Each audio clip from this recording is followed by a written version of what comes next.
아멘. 오늘 또 데살로니가전서 4장을 또 이제 우리가 함께 나누겠는데요. 사랑하는 가족 여러분, 신앙이 뭘까요? 신앙. 하나님을 사랑하는 마음이죠. 근데 신앙으로 끝나면 안 되는 것이고 신앙 생활로 이어져야 된다라고 제가 늘 강조했습니다. 그러니까 신앙은 지식이 아니라 삶이라는 거예요. 삶. 그래서 삶으로 이어져야 되는 거죠. 그래서 로마서 12장에도 보게 되면 우리의 몸을 거룩한 산제물로 드려라라는 거예요. 우리는 신앙생활을 하면서 많은 설교를 듣고 또 정말 많은 교육과 양육을 받습니다. 근데 중요한 것은 얼마나 많이 성경을 알고 있느냐가 아니라 얼마나 많이 그 알고 있는 것을 실천하느냐가 바로 중요한 포인트인 줄 믿습니다. 오늘 본문에서 사도 바울은 이 데살로니가 교회 성도들에게 새로운 교리를 가르치려고 편지를 쓰지 않았어요. 그 대신 무엇을 했냐면 지금 하나님이 기뻐하신 그 삶에서 더욱 많이 힘쓰라라고 얘기하는 거예요. 아는 건 됐다. 이제 더욱 많이 힘써 일하자라는 것입니다. 즉 배운 것으로는 충분하니 이제는 실천하라라는 것입니다. 우리 교회가 23년째 하나님께서 이 복수동 지역에 도마동에서 시작해서 복수동 지역에 하나님께서 터전을 만들어 주셨어요. 참 많은 것을 우리 일대 목사님한테 들었고 도전도 받으셨습니다. 근데 그것을 실천할 수 있는 장이 우리에게 많이 없었어요. 그래서 올해서부터는 그 실천하는 장을 이어가려고 우리가 또 비전 트립을 시작을 했고 19명의 팀원들이 각자의 은혜를 받고 돌아왔고 또 그런 삶이 이 자리에서도 나타나게 될 줄 믿습니다. 많은 성도들이 말씀을 듣죠. 그리고 말씀을 묵상도 합니다.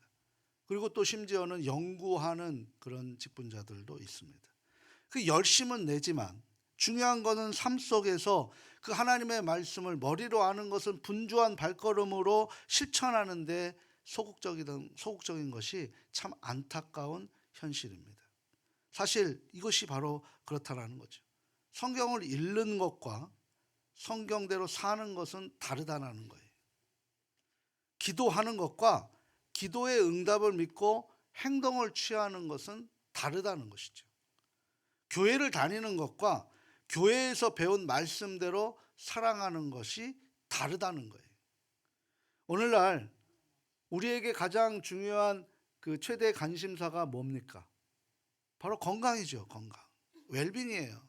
참 많은 분들이 웰빙에 대한 부분도 많고 그래서 뭐 이런 시청을 할 수 있고 또 강좌도 많이 열리고 여러 가지 곳에서 교육도 하고 있습니다. 그런데요, 이 건강과 가장 깊은 것이 뭐냐면 운동이에요. 운동. 그래서 운동을 뭐 피트니스에서도 배우고요. 또 뭐 유튜브로도 막 보면서 건강한 식단을 그렇게 또 알려주기도 합니다. 그런데 중요한 것은 그것을 보는 것으로 끝나면 내가 건강해질까요? 아니죠. 직접 몸으로 움직이고 식습관을 변해야 되는 거예요. 우리 가족 여러분, 회개가 뭡니까? 회개. 변하는 거죠. 근데 이 자리에서 눈물을 흘리고 하나님 앞에 결단으로 끝나면 회개가 아니에요. 회심이 아니란 말이에요. 변해야 된다는 거죠. 나의 모든 삶의 구조가 패러다임 쉬프트, 완전히 전환이 돼야 되는 거예요. 회개를 통해서 내 언어가 바뀌어야 되고요. 내 관점이 바뀌어야 되고요. 내 시각이 바뀌어야 되는 거예요. 그러니까 회개라는 것은 바로 사도 바울이 다메섹 도상에서 주님을 만나고 3일 동안 그 암흑기에서 새로운 눈을 열어주시면서 그곳에서 눈에서 비늘이 벗겨졌을 때 바로 사울이 바울 되었던, 그러니까 관점이 완전히 바뀌고 삶의 구조화가 바뀌고 생각이 바뀌었던 것이 회개입니다. 그러니까 변화된 삶을 우리가 살아내는 것이 회개라는 거예요. 그러니까 오늘 본문에서 나오는 말씀은 뭐냐면 말씀을 듣고 배우는 것으로만 변화되지 않다는 거죠. 이 자리에서 말씀을 듣는 것으로 변화된 삶이 이어지지 않는다는 거예요. 어떻게 해야 됩니까? 반드시 실천해야 된다는 거예요. 실천하지 않으면 그 말씀은 우리 안에서 역사가 일어나지 않는다는 거죠. 오병이어의 기적에 아이의 나눔이 있었기 때문에 그것이 예수님에게 드림으로 예수님이 하늘의 능력이 임하게 된 줄 믿습니다. 내가 실천하지 않고서는 아무런 역사가 일어나지 않아요. 그러므로 오늘 말씀 나눌 본문의 큰 주제는 뭐냐면 신앙은 지식에서 멈추지 말고 실천으로 나아가야 한다라는 것이 바로 오늘 말씀의 대주제이고 그 말씀을 우리가 한번 분석해 보는 시간을 갖고자 합니다. 우리가 강해 설교이기 때문에 한 절 한 절의 의미를 좀 우리가 가져서 좀 시간이 여유치 않기 때문에 그 큰 테마별로 이제 말씀을 분석하려고 합니다. 먼저 1절과 2절 말씀의 주제는 뭘까요? 같이 한번 읽어봅니다. 믿음은 움직여야 자라납니다. 1절과 2절 말씀을 같이 한번 또 확인해 봅니다. 그러므로 형제들아 우리가 끝으로 주 예수 안에서 너희에게 구하고 권면하노니 너희가 마땅히 어떻게 행하며 하나님을 기쁘시게 할 수 있는지를 우리에게 배웠으니 곧 너희가 행하는 바라 더욱 많이 힘쓰라. 우리가 주 예수로 말미암아 너희에게 무슨 명령으로 준 것을 너희가 아느니라. 아멘.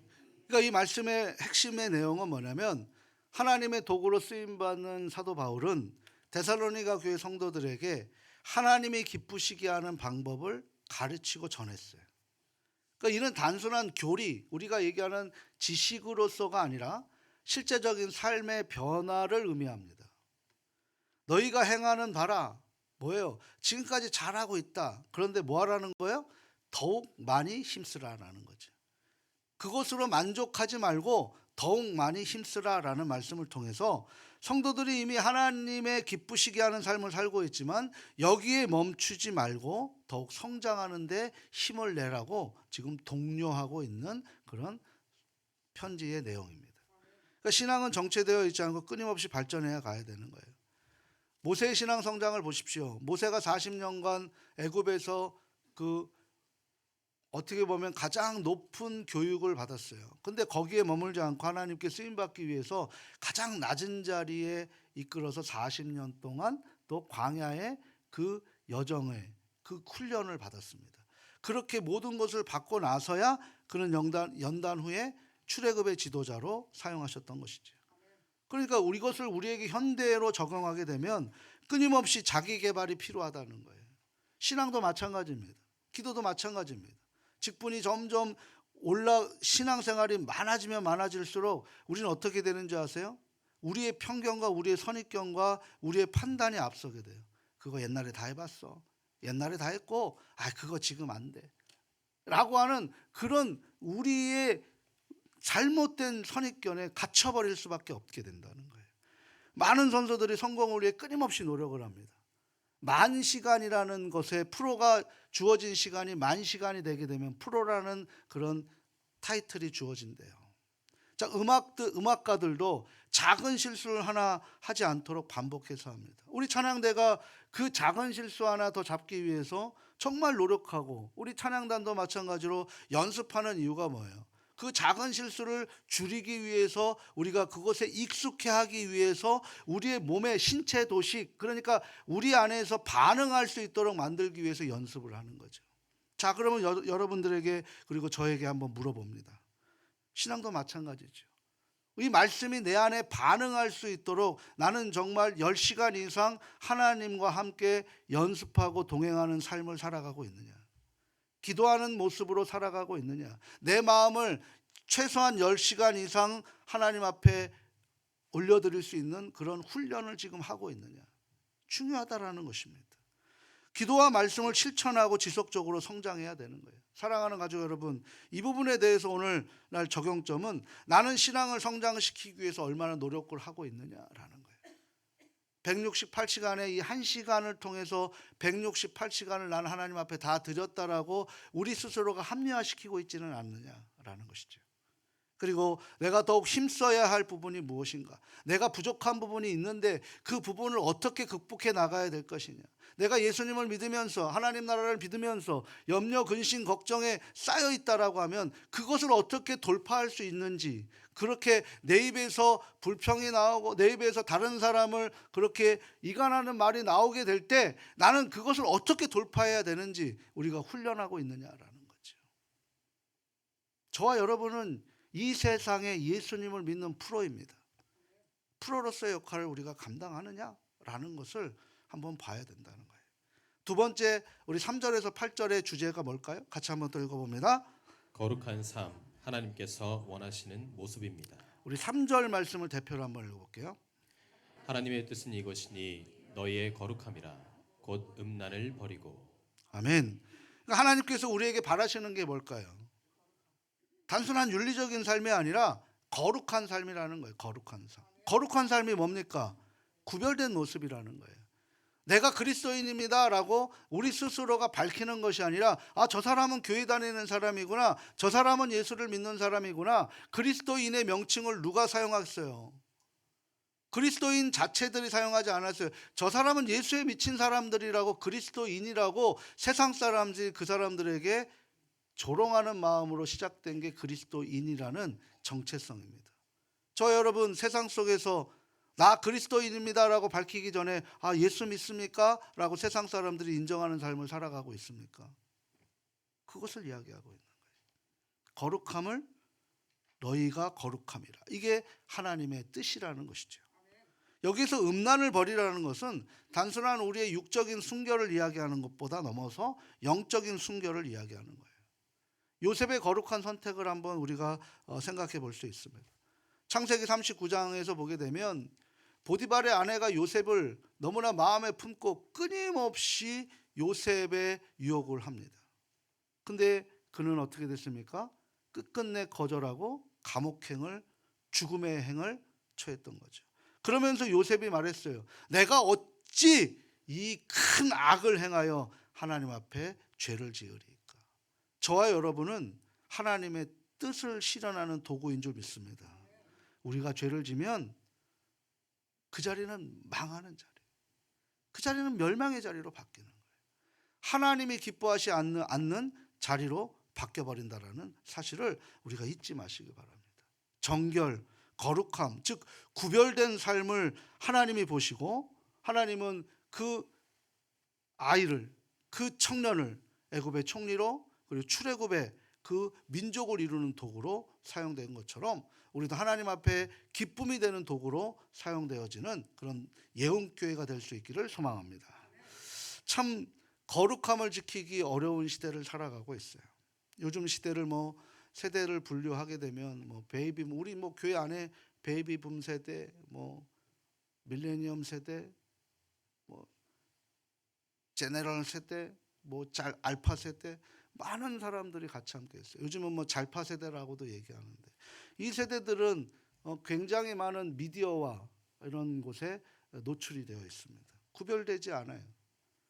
인터넷, SNS, 미디어를 통해서 끊임없이 노출이 되고 유혹을 당합니다.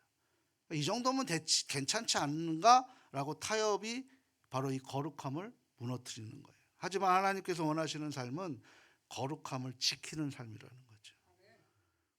거룩함을 지키라는 것은 우리가 그리스도인으로 이 땅에서 그 세상 유혹을 지키는 거예요. 군인이 나라를 지키는 것처럼 우리가 하나님 나라를 지키는 삶이 바로 하나님의 뜻인 줄 믿으시기를 바랍니다. 그래야만 하나님의 일꾼으로 우리가 사용되어지는 거죠. 우리가 구원을 받는 것은 천국 가기 위해서 그런 이상한 논리에 빠지지 마십시오.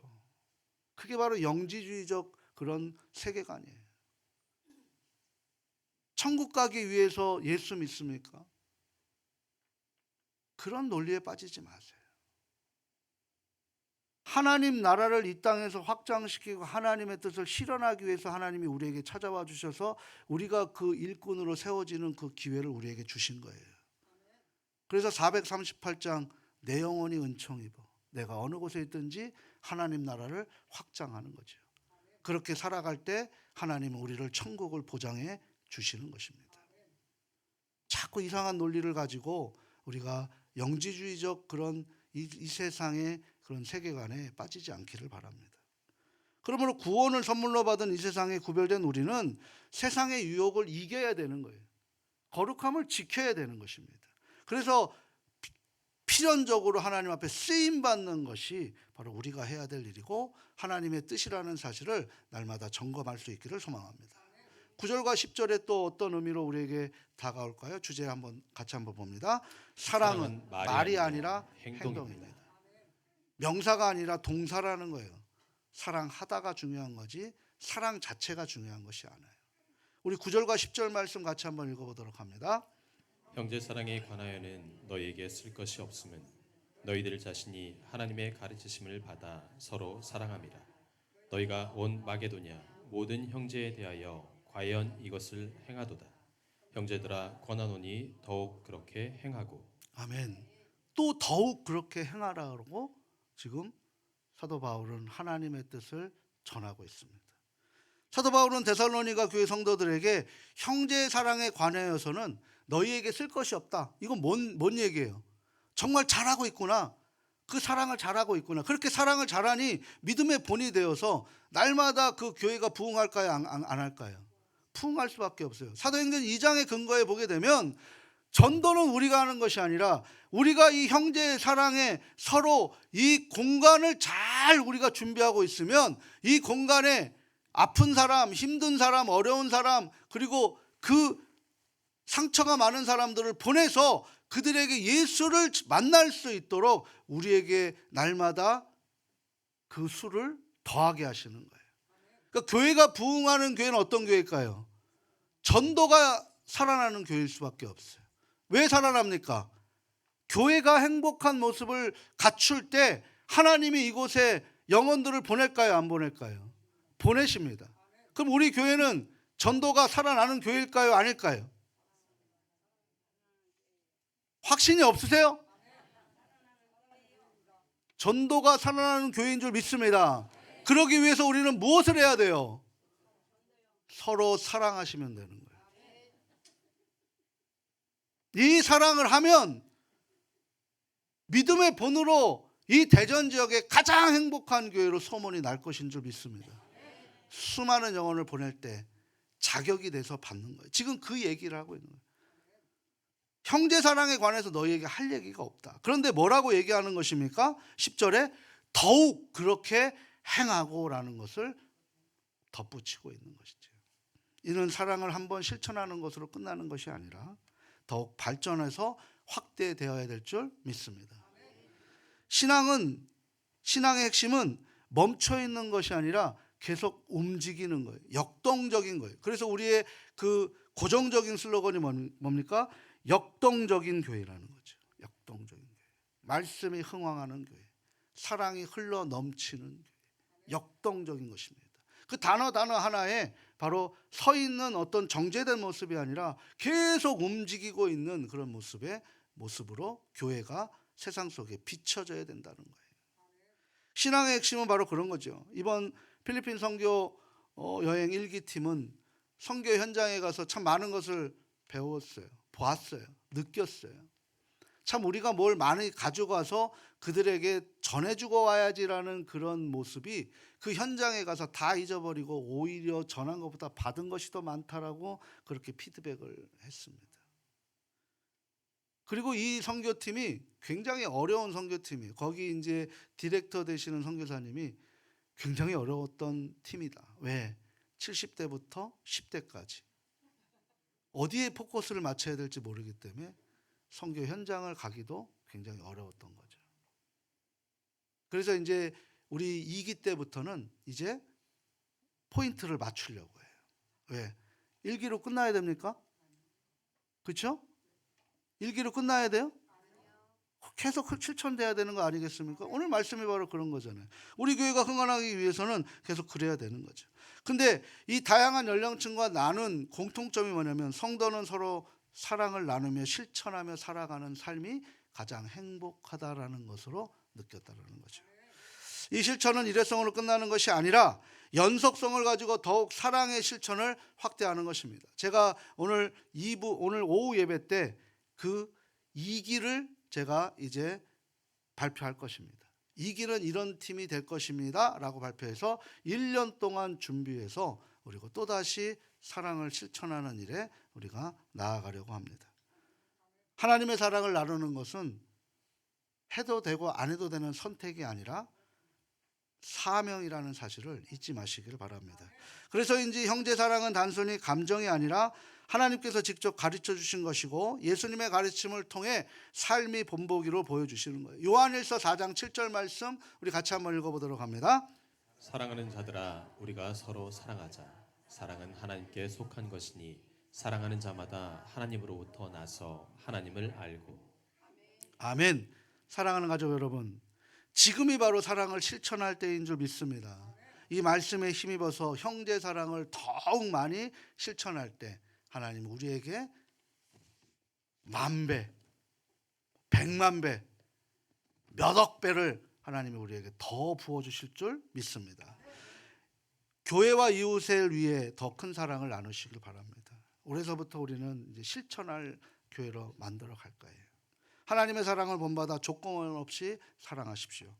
우리의 사랑도 움직이지 않으면 결코 성장하지 않고 아무리 좋은 사랑도 썩어서 탐욕이 되고 그때서부터 그곳에 깨지게 되는 일들이 벌어지는 줄 우리가 다시 한번 기억하시길 바랍니다. 우리 또 이제 마지막 11절과 12절의 주제가 어떤 걸까요? 같이 한번 읽어봅니다. 자신의 분수를 지키며 주어진 일을 충실히 행해야 합니다. 11절과 12절 말씀 같이 함께 읽겠습니다. 또 너에게 명한 것 같이 조용히 자기 일을 하고 너희 손으로 일하기를 힘쓰라. 이는 외인에 대하여 단정히 행하고 또한 아무 궁핍함이 없게 하려 함이라. 아멘. 그러니까 바울은 데살로니가 교회 성도들에게 조용히 자기 일을 하라고 권면합니다. 이것은 단순히 평온한 삶을 살라는 의미를 넘어서 내 입에서 자꾸 쓸데없는 말, 남에게 남의 일을 참견하는 일을 하지 말라는 것을 동시다발적으로 같이 내포되어 있는 거예요.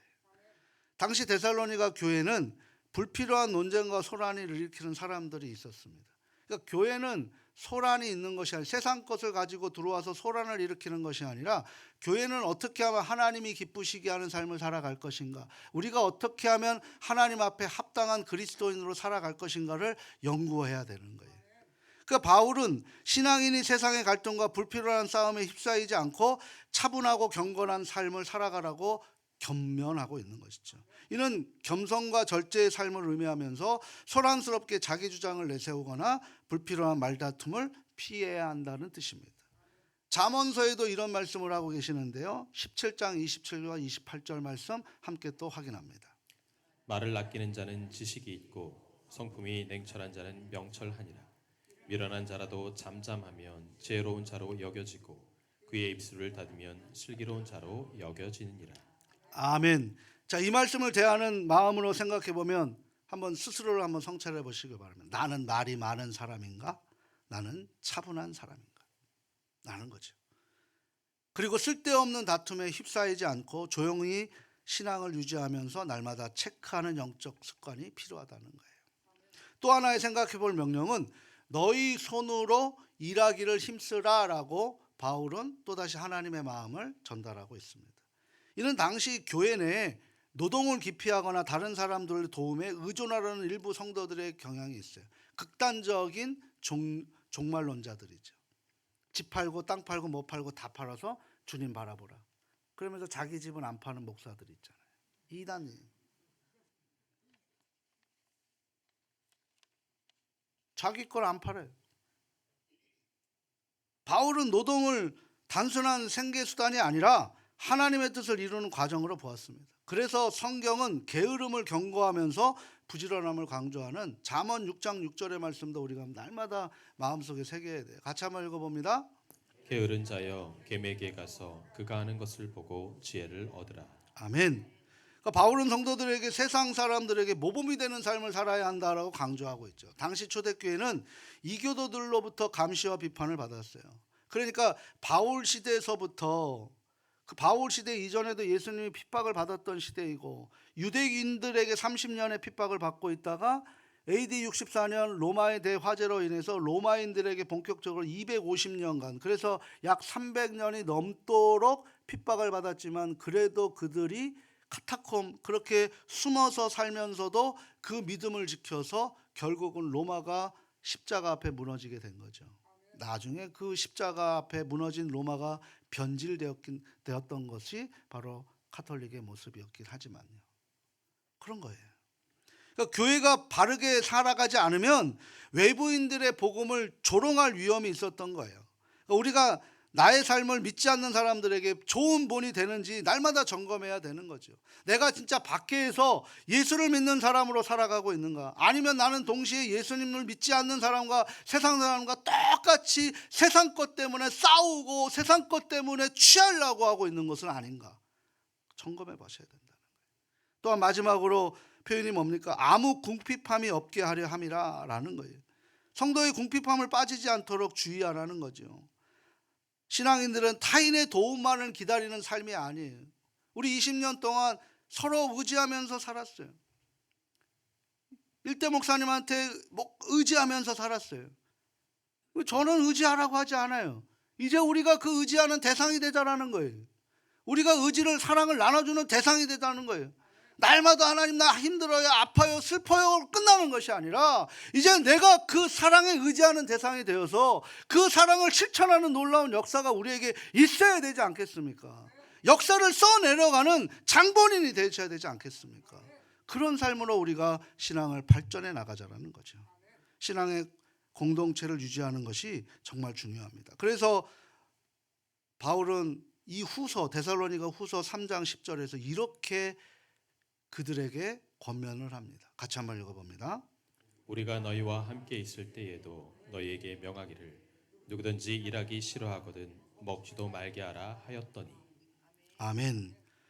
신앙인은 삶의 분수를 지키는 것, 그러니까 신앙은 지키는 것으로 끝나야 된다는 것을 우리가 잊지 마시기를 소망합니다. 사랑하고 소중하고 존경하는 우리 예언가족 여러분, 우리는 이미 많은 것을 알고 계세요. 우리만큼 성경을 많이 아는 민족도 없습니다. 근데요, 어떤 걸 알고 계십니까? 하나님을 기쁘시게 하는 삶을 살아야 한다는 것을 알고 있습니다. 거룩한 삶을 지켜야 한다는 것도 알고 있습니다.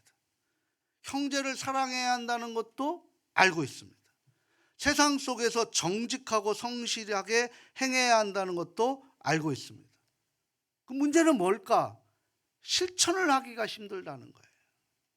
바울은 우리에게 뭐라고 오늘 권면하냐면 너희도 더욱 많이 힘쓰라라고 하나님의 뜻을 우리에게 전하고 있는 줄 믿습니다. 신앙은 정체되어 있는 것이 아니라 계속 성장하는 거예요. 오늘 도전받기를 바랍니다. 가족 여러분, 저도 마찬가지입니다. 지금 우리는 어디에 서 있습니까?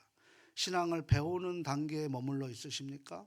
아니면 신앙을 행하는 단계에 서 계십니까? 말씀을 읽기만 하는 신앙에서 말씀을 살아내는 신앙으로 나아가십시오. 기도를 배우기만 하는 신앙에서 기도를 삶으로 실천하는 신앙으로 나아가십시오. 사랑을 알고만 하는 신앙에서 사랑을 행동으로 보이는 신앙으로 나아가시기를 주님 안에서 넘치도록 축원합니다. 우리 이 시간 함께 기도했으면 좋겠어요. 이제 하나님 실천하겠습니다. 오늘 우리는 하나님 앞에 결단해야 합니다. 단순히 좋은 말씀을 들었다는 것으로 끝나는 것이 아니라 이제는 살아내겠습니다 라고 결단해야 됩니다. 하나님, 내가 이제부터 머리로만 알았던 신앙을 행동으로 옮기겠습니다. 하나님, 더욱 많이 힘써 믿음의 길을 걸어가겠습니다. 하나님, 내가 거룩한 삶을 살도록 주님 성령의 능력으로 우리를 인도하여 주십시오라고 우리 주님 간절히 한번 부르시면서 함께 기도하며 나갑니다. 함께 기도합니다. 주여!